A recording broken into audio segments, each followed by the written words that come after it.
The most important thing in an interview is to be yourself. And if they ask you a question and you don't know the answer, say you don't know the answer. If you try and bluff your way through and invent something, they'll soon catch you out and know that you haven't a clue what you're talking about. If you say, I don't know the answer to that, but I think it might be this, then it's a constructive answer. But to bluff your way through is wrong. To say I don't know is right. But if you can qualify I don't know with I think it might be this for these reasons, that will work in your favour. And if you're wrong, they'll tell you you're wrong. But at least you've tried without bluffing your way through. But be yourself. A good interviewer will ask you about yourself, and you know the answers to those questions because it's you. You know, how old are you? Where did you go to school? What are your hobbies? You can answer all those things. Why do you want to join this company? That's a question they'll almost always ask you.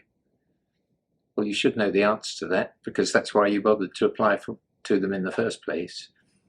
If you're applying to an airline, they're likely to ask you what sort of aeroplanes they fly. So it's a good idea to research that. It's a good idea to research where they fly to. What are our destinations? And you don't need to be 100%, you don't need to be 60, 70%. But if you've got a good idea, oh, we know you fly to these places in the States, we know you fly to Tokyo, or we know we fly up the valley here to, you know, whatever size company you're looking for, know something about them. If you know nothing about them, they'll say, they're not interested. No research. Why should we give them a job? So do some research, but be yourself. When you go into an interview room, look every interviewer in the eye and smile. Not a silly grin. You don't go in and go,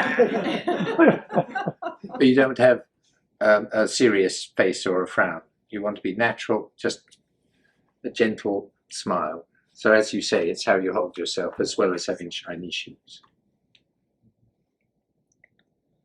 You can practice interviewing each other. You can be nasty to each other because there's always a difficult interviewer who puts you on the spot. My favourite example.